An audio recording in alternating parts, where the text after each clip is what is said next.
열왕기 학원 사장 아부의 기름병 예언자 무리의 아들 가운데 하나가 엘리사에게 호소하였다. 어르신의 종인 제 남편이 죽었습니다. 어르신께서도 아시다시피 어르신의 종은 주님을 경외하는 사람이었습니다. 그런데 빛을 준 사람이 와서 제 두 아들을 종으로 데려가겠다고 합니다. 엘리사가 그 여자에게 말하였다. 내가 어떻게 하면 좋겠소? 집에 무엇이 남아있는지 알려주시오. 여자가 대답하였다.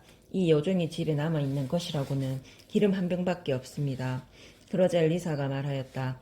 밖으로 나가 모든 이웃 사람에게서 그릇을 빌려오시오. 빈 그릇을 되도록 많이 빌려다가 두 아들을 데리고 안으로 들어가 문을 잠그고서 그릇마다 기름을 붓고 기름이 가득 차면 옆에 옮겨 놓으시오. 여자는 엘리사에게서 물러나 두 아들을 데리고 안으로 들어가서 문을 잠갔다. 그러고는 두 아들이 그릇을 건너주는 대로 계속 기름을 부었다. 그릇마다 기름이 가득 차자 여자가 아들에게 일렀다. 그릇을 더 가져오너라.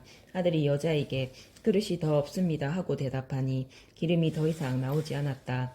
여자가 하느님의 사람에게 가서 이 일을 알리자 그는 가서 기름을 팔아 빚을 갚고 남은 것으로는 당신과 당신 아들들이 살아가시오 하고 말하였다. 수넴 여자와 그의 아들 하루는 엘리사가 수넴을 지나가게 되었다. 그런데 거기에 사는 한 부유한 여자가 엘리사에게 음식을 대접하게 해달라고 간청하였다. 그래서 엘리사는 그곳을 지날 때마다 그의 집에 들러 음식을 먹곤 하였다. 그 여자가 남편에게 말하였다. 여보, 우리 집에 늘 들르시는 이분은 하느님의 거룩한 사람이 틀림없습니다. 벽을 둘러친 작은 옥상 방을 하나 꾸미고 침상과 식탁과 의자와 등잔을 놓아 드립시다. 그러면 그분이 우리에게 오실 때마다 그곳에 드실 수 있을 것입니다. 어느 날 엘리사가 거기에 갔다가 그 옥상 방에 들어 쉬게 되었다. 엘리사는 자기 종 게하지에게 저 수넴 여자를 불러라 하고 일렀다.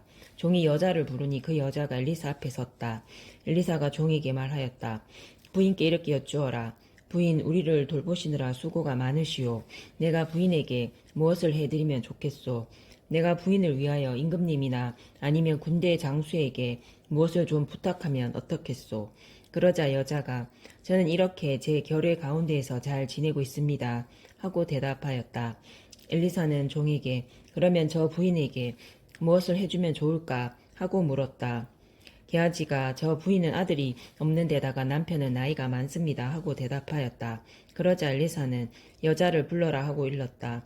종이 여자를 부르니 그 여자가 문간에 섰다. 엘리사가 말하였다. 내년 이맘때가 되면 부인은 한 아들을 안게 될 것이요. 여자가 대답하였다. 어르신 그럴 리가 있겠습니까? 하느님의 사람이시여 이 여종에게 거짓말하지 마십시오. 그러나 그 여자는 임신하여 엘리사가 말한 대로 이듬해 같은 때에 아들을 낳았다. 그 아이가 자라났다. 하루는 곡식 거두는 사람들과 함께 있는 자기 아버지에게 나갔다가 갑자기 아버지에게 아이고 머리야 하고 소리쳤다. 갑자기 아버지는 종에게 아이를 안아서 제 어머니에게 데려다 주어라 하고 일렀다. 종은 아이를 안아서 어머니에게 데려갔다. 그 아이는 정오까지 제 어머니 무릎에 누워있다가 죽고 말았다. 그러자 그 여자는 위로 올라가 하느님의 사람의 침상에 아이를 눕히고는 문을 닫고 나왔다. 그러고 나서 자기 남편을 불러 말하였다. 종 한 사람과 암나귀 한 마리를 보내주십시오. 하느님의 사람에게 얼른 다녀와야 하겠습니다. 남편이 물었다. 왜 꼭 오늘 그분에게 가려 하오? 오늘은 초하룻날도 아니고 안식일도 아니지 않소? 그래도 여자는 걱정하지 마세요 하고 말한다. 나귀 안장을 얹고 나서 종에게 일렀다. 고삐를 잡고 출발하여라. 내가 말하기 전에는 멈추지 말고 몰아라. 이리하여 여자는 길을 떠나 가르멜 산에 있는 하느님의 사람에게 갔다. 하느님의 사람은 멀리서 그 여자를 보고 자기 종 게하지에게 말하였다. 저기 수넴 여자가 오는구나. 얼른 뛰어가서 맞이하여라. 그리고 부인은 평안하십니까?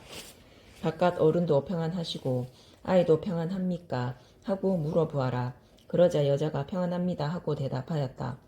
여자는 산에 있는 하느님의 사람에게 이르자 그의 두 발을 붙잡았다. 게하지가 그 여자를 밀어내려고 다가가니 하느님의 사람이 말하였다. 부인을 그대로 두어라. 부인에게 가슴 아픈 일이 생겼다. 다만 주님께서 그 일을 나에게 감추시고 알리지 않으셨구나. 그때 여자가 말하였다. 제가 언제 어르신께 아들을 달라고 하였습니까? 저는 오히려 저에게 헛된 기대를 갖게 하지 마십시오. 하고 말씀드리지 않았습니까? 그러자 엘리사가 게하지야에게 말하였다.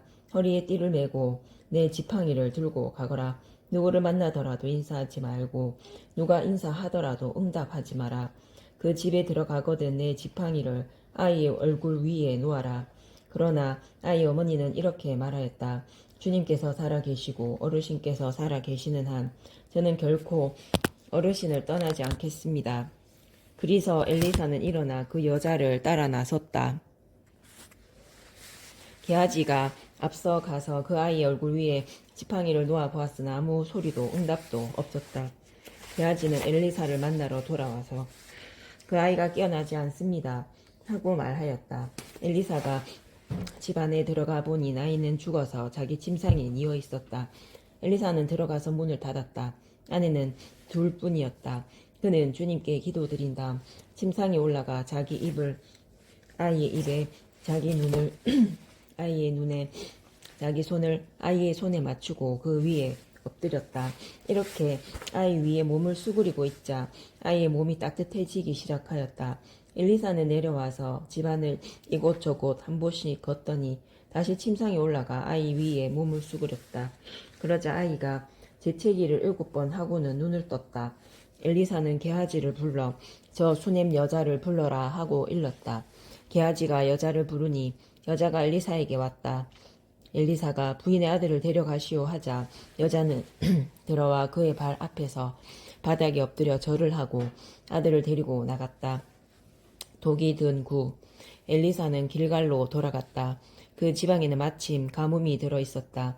엘리사 앞에 예언자들의 무리가 앉아 있을 때 엘리사가 종에게 큰 솥을 걸고 예언자들의 무리가 먹을 국을 끓여라 하고 일렀다. 어떤 사람이 들의 푸성기를 뜯으러 나갔다가 들포도나무를 발견하고 그 열매를 옷자락에 가득 담아 가지고 돌아와서 무엇인지도 모르고 국솥에 잘라 넣었다. 그들이 사람들에게 국을 먹으라고 떠주자 국을 먹어본 이들이 하느님의 사람이시여 솥 안에 죽음이 들어있습니다 하고 소리쳤다. 그러면서 그들이 국을 먹지 못하고 있는데 엘리사가 밀가루를 가져오너라 하고 일렀다. 그는 밀가루를 솥에 뿌려 넣은 다음 사람들에게 국을 떠주어 먹게 하여라 하였다. 그러자 솥에는 더 이상 해로운 것이 없었다. 100명을 먹인 기적. 어떤 사람이 바알 살리사에서 왔다. 그는 만물로 만든 보리빵 20개와 핵곡식 이삭을 자루에 담아 하느님의 사람에게 가져왔다. 엘리사는 이 군중이 먹도록 나누어 주어라 하고 일렀다. 그러나 그의 시종은 이것을 어떻게 100명이나 되는 사람들 앞에 내놓을 수 있겠습니까? 하고 물었다. 엘리사가 다시 말하였다. 이 군중이 먹도록 나누어 주어라. 주님께서 이들이 먹고도 남을 것이라고 말씀하셨다. 그리하여 그것을 사람들에게 내놓으니 과연 주님의 말씀대로 그들이 먹고도 남았다.